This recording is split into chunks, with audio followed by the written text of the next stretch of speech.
Patanjali wellness centre कैसे पहुँचें का ये पार्ट 2 है। पार्ट 1 में मैं बताया था कि रास्ते की वीडियो आप लोगों को बताई जाएगी, लेकिन जब हम जा रहे थे तो बारिश होने के कारण और तूफान के साथ बारिश होने के कारण उसका मैं वीडियो शूट नहीं कर पाया था। तो उसके लिए मैं क्षमा चाहता हूँ, क्योंकि रात को 11:30 बजे हम लोग रोड के उतरे थे।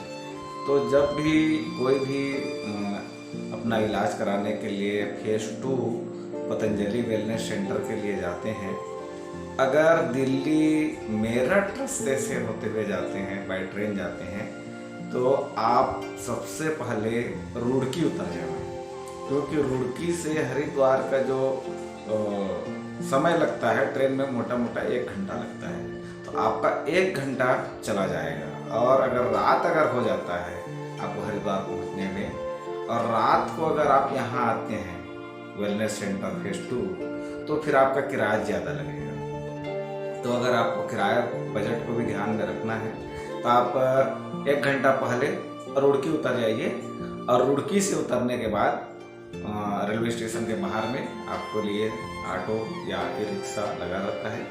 ई रिक्शा में जाने से वहाँ से लगभग 45 मिनट का टाइम लगता है, और ऑटो में जाने से 30 मिनट का टाइम लगता है। चूँकि जैसे रात होता है ऑटो वाले अपना किराया बढ़ा देते हैं, तो आपका ट्रेन का टाइमिंग क्या है, कितने समय आप रुड़की रेलवे स्टेशन पहुँचते हैं, ये आपके ऊपर निर्भर करता है। जब भी आप पहुँचते हैं, तो अगर मान लीजिए रात को पहुँच रहे हैं, और अगर कल आपका वेलनेस सेंटर में कल इंटर है, कल आपको एडमिशन डेट दिया गया है, तो आज रात को रुकने का आपके लिए एक किराया करना पड़ेगा, कहीं पर किराया करना पड़ेगा। तो उसके लिए फेज 2 के एकदम करीब में ही एक सेंटर है, वाल्मीकि आश्रम, जो पतंजलि का ही है। वाल्मीकि आश्रम में आपको रहने के लिए और खाने के लिए वहाँ मिल जाएगा। और अगर आप अपने क्षेत्र के जो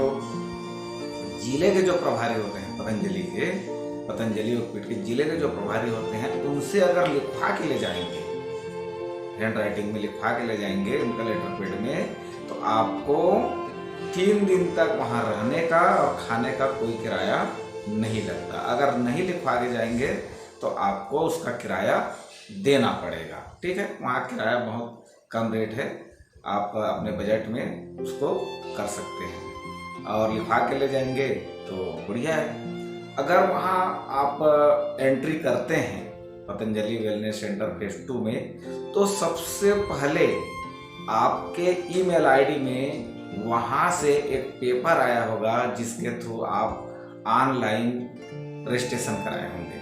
रजिस्ट्रेशन के लिए मैं आप लोगों को सचेत करना चाहूँगा कि आजकल बहुत ज़्यादा पतंजलि योगपीठ के नाम पे फ्रॉड साइट हैं, और लोग उस साइट में ऑनलाइन ट्रांजैक्शन कर देते हैं। चूँकि वो फ्रॉड होने के कारण वास्तविक में वो पैसा वहाँ नहीं पहुँच पाता, और कई लोग यहाँ से जाते हैं, वहाँ देखा जाता है तो उनका पैसा वहाँ जमा हुआ ही नहीं है, और वो उसके शिकार हो जाते हैं। तो इस चीज़ से बचने के लिए आपसे मैं बारंबार निवेदन करता हूँ कि आप जो आस्था चैनल में लाइव टेलीकास्ट चलता है सुबह 5 बजे से 7:30 बजे तक, उस बीच में स्क्रीन के नीचे में उस ट्रीटमेंट सेंटर का, चाहे आप योग ग्राम में करा रहे हो, चाहे निरामयम में करा रहे हो, या वेलनेस सेंटर में करा रहे हो, उसके नीचे में मोबाइल नंबर चलता रहता है। आप उसी मोबाइल नंबर पे कॉल करें, और कॉल करने के बाद जैसे आपको वहाँ टाइमिंग मिल जाता है कि आप इस तिथि से इस तिथि तक आ सकते हैं, उसके बाद आपको व्हाट्सएप के माध्यम से पतंजलि योगपीठ का अकाउंट डिटेल दिया जाएगा, और आप उसी अकाउंट नंबर पे, उसका IFSC कोड, अकाउंट नंबर और ट्रस्ट के नाम से है, उसी नंबर पे ही आप ट्रांजैक्शन करेंगे। बहुत लोग इसके शिकार होते हैं, बहुत लोगों का शिकायत रहता है, तो ये आपको बहुत सोच समझ के करना है। ठीक है, ये तो रही आपका Patanjali Yogpeeth phase 2 wellness centre कैसे पहुँचें? पहुँचने के बाद अगर आप तुरंत एक्टिव हो जाते हैं और वहाँ तुरंत हर चीज़ करा लेते हैं तो आपका ट्रीटमेंट उसी दिन चालू हो जाएगा। आप तुरंत जो सुबह ट्रीटमेंट शुरू हो जाता है 9 से 11 बजे तक, उसमें तो शामिल नहीं हो सकते क्योंकि उस समय आपको डॉक्टर आपका ट्रीटमेंट का जो शेड्यूल है वो नहीं बनाए रहते हैं। तो आप जब भी जाएंगे वेलनेस सेंटर पहुंचेंगे तो वहाँ सबसे पहले गेट के लेफ्ट साइड में ही ओपीडी है। ओपीडी में सामने अगर जाएंगे तो ओपीडी में आपको इस तरह से ओपीडी के रिसेप्शन है, रिसेप्शन के बगल में जो पेमेंट का डिटेल डिपार्टमेंट है, पेमेंट डिपार्टमेंट, वहाँ आप जाएंगे तो आपको इस तरह के कागज़ दिए जाएंगे, इस तरह के। इसमें हम लोग 3 लोग गए थे, तीनों का इसमें AMR नंबर लिखा हुआ है ना। उसी AMR नंबर से आपको ओपीडी में ओपीडी कटवाना है और इसमें आपको किस ब्लॉक में रूम दिया गया है वो ब्लॉक भी लिखा रहेगा और रूम नंबर भी लिखा रहेगा। तो आप ये ले लें। लेने के बाद आप अपने रूम में जो भी सामान है उसको छोड़ सकते हैं। वहाँ ई रिक्शा हमेशा चलते रहती है, तो उस इस रिक्शा के माध्यम से आप अपने ब्लॉक में छोड़ सकते हैं। 1 2 3 4 5 6 7 इस तरह के ब्लॉक वहाँ लगे हुए हैं। उस ब्लॉक में आप अपना सामान छोड़ें और छोड़ने के बाद तुरंत आप ओपीडी में आ करके डॉक्टर से कंसल्ट का टाइमिंग ले लें, या फिर ये पर्ची मिलने के बाद तुरंत आप डॉक्टर से मिलने के लिए वहाँ पर्ची कटवा लें। ठीक है, तो पर्ची कटवाएंगे तो संभव है कि डॉक्टर आपको तुरंत मिलेंगे नहीं, आधा घंटा 15 मिनट 1 घंटा डिले होगा। तो आप उस जो डिले होगा, जो आधा घंटा 15 मिनट या 1 घंटे का जो डिले होगा, उस समय में आपका जो बैग है, आपका जो सामान है, उसको आप अपने ब्लॉक तक छोड़ के आ सकते हैं। ठीक है, वहाँ छोड़ के आने के बाद आपको जो ओपीडी में जो डॉक्टर का मिला रहेगा कि आपको इस नंबर के काउंट को वहाँ जाना है, चेंबर में जाना है, वहाँ आप जाएंगे। अपना पुराना जो ट्रीटमेंट का डॉक्टर का रिपोर्ट होगा या ब्लड एक्सरा जो भी आप रिपोर्ट अन्य वहाँ पहुँचने के पहले जो इलाज कराए रहेंगे उसका जो डिटेल होगा, उस डिटेल को लेके डॉक्टर के चेंबर में आप जाएंगे।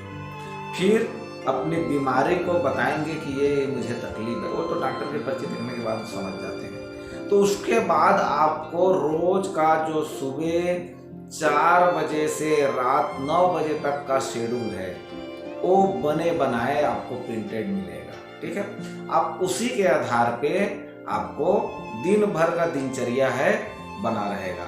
आप उसी शेड्यूल के हिसाब से ही आपको खाना मिलेगा, आपको कौन सा काढ़ा पीना है वो मिलेगा, खाने में आपका क्या रहेगा ये मिलेगा, कितने समय क्या क्या थेरेपी लेना है ना, ये पूरा उसमें शेड्यूल लिखा रहता है। थेरेपी का टाइमिंग 2 बार होता है, सुबह 9 बजे से 11 बजे तक और शाम को 2 बजे से 5 बजे तक। योगा का टाइमिंग सुबह 5 बजे से 7:30 बजे तक रहता है और शाम को 5:45 से 7:30 तक रहता है। 2 टाइम आपको योगा कराया जाएगा। सुबह जो आस्था चैनल पे लाइव टेलीकास्ट होता है उसमें बाबा रामदेव जी मंच पे बैठे रहते हैं और उन्हीं के सानिध्य में सुबह का योगा होता है। बहुत कम ऐसे दिन होते हैं जिस दिन बाबा जी वहाँ नहीं रहते, तो उनके और अन्य सहयोगी हैं वो कराते हैं। और शाम का जो योगा है वो 3-4 हिस्सों में होता है, जैसे मोटापा के लिए 1 नंबर, मधुमेह के लिए 2 नंबर, कमर दर्द के लिए 3 नंबर, इस तरह के अलग अलग पार्ट में उनको डिवाइड कर दिया जाता है और उसी के रोग के अनुसार आपको योग, जो योग प्रचारक वहाँ रहते हैं उनके माध्यम से कराया जाता है। तो इस तरह का आपका शेड्यूल बना रहेगा और आप उसी शेड्यूल के आधार पे आपको वहाँ ट्रीटमेंट दिया जाएगा। एक बार वहाँ के शेड्यूल के बारे में आपको विस्तार पूर्वक बताना चाहूँगा कि सुबह आपको 4 बजे से पहले जगा दिया जाएगा। जिस ब्लॉक में रहेंगे वहाँ के कर्मचारी आके आपको ओम करके दरवाजा खटखटाएंगे या घंटी बजाएंगे, आप उठ जाएंगे उठने। वो नहीं तो फिर योग भवन से सुबह जो माइक चालू होता है उसमें जो बोलते हैं वहाँ से भी आवाज़ आएगी तो आप उठ जाएंगे। तो 4 बजे से 5 बजे तक आपका जो वहाँ का जो ट्रीटमेंट है वो पंचकर्म का है, पंचकर्म होता है 1 घंटे तक। फिर 5 बजे से 7:30 बजे तक योगा भवन में आप योगा करेंगे। फिर 7:30 बजे से 8 बजे तक मड पट्टी, मिट्टी की पट्टी आपके पेट में और आपको आंखों में किया जाएगा। उसके बाद आप सीधा चले जाएंगे सुबह के नाश्ता के लिए। वो जो है नाश्ता का जो जगह है, जो आपका ओपीडी जहाँ से डॉक्टर को आप कंसल्ट करते हैं, उसी के ग्राउंड फ्लोर पे है, ठीक है। वहाँ से आप नाश्ता करेंगे। आपके नाश्ता में क्या लेना है क्या नहीं लेना है वो डॉक्टर पूरा आपके पर्ची में दिया रहेगा। आप उस पर्ची को अपने साथ लेके रखे रहेंगे, ठीक है। उसके बाद वहाँ से निकलने के बाद आप 9 बजे से 11 बजे तक ट्रीटमेंट शुरू होगा। मेल अलग होता है, फीमेल अलग होता है, तो दोनों अलग अलग जगह पे जाके अपना 2 घंटे तक जो रहता है वो डॉक्टर की पर्ची में लिखा रहता है, उस आधार पे आप ट्रीटमेंट कराएंगे। उसके बाद 11 बजे से 1 बजे तक दोपहर के खाना का टाइम रहता है। उस खाने वो जो डॉक्टर का जो पर्ची रहता है उसमें लिखा रहता है कि आपको क्या खाना दिया जाएगा, उसी के आधार पे आपको खाना मिलेगा। तो वहाँ खाना खाएंगे। खाना खाने के बाद आप संभव है कि रूम चले जाएं। 1 से 2 बजे तक जो टाइमिंग रहता है, कुछ लोग थोड़ा पहले भी खाना खा लेते हैं, तो वहाँ पे 1-2 घंटे का टाइमिंग रहता है। वहाँ से जाने के बाद फिर 2 से पुनः ट्रीटमेंट शुरू हो जाता है। तो फिर 2 बजे से आपको फिर ट्रीटमेंट के लिए जाना है, ठीक है। फिर ट्रीटमेंट से जैसे निकलेंगे आप 4:30 बजे, 4 बजे जैसे भी आपका ट्रीटमेंट होता है, वहाँ से निकलने के बाद आपको पुनः योग भवन जाना है। योग भवन में जो योग प्रचारक हैं वो आपको एक्यूप्रेशर करेंगे। एक्यूप्रेशर डॉक्टर लिखा रहेगा कि आपको क्या क्या एक्यूप्रेशर देना है, ठीक है। उसके बाद आप एक्यूप्रेशर करेंगे। एक्यूप्रेशर होगा आपका। उसके बाद पुनः 5:45 बजे योगा भवन में ही योगा फिर शुरू होगा, जो 7:30 बजे तक चलेगा। फिर 7:30 बजे के बाद आप फिर रात का खाना के लिए फिर आप खाना के लिए जाएंगे। फिर खाना खाने के बाद आप सो जाएंगे। एक चीज़ और महत्वपूर्ण चीज़ जो मैं बताना आपको स्टार्टिंग में भूल गया था कि जैसे आप ओपीडी में डॉक्टर से मिलते हैं, उसके बाद उसी ग्राउंड फ्लोर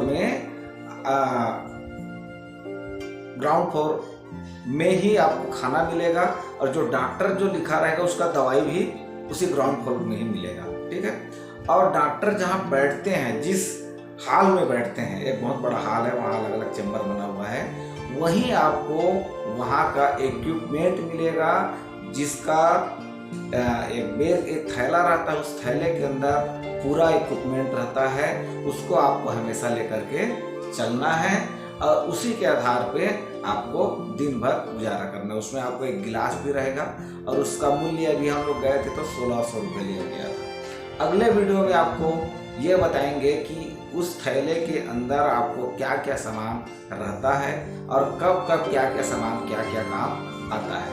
तो मैं जहाँ तक समझता हूँ कि ये वीडियो आपके लिए बहुत ही जानकारी प्रदान किया होगा।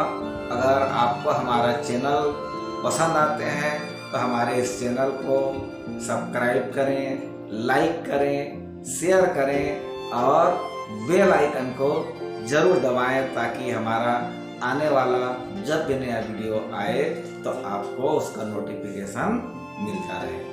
आप सभी को मेरा प्यार भरा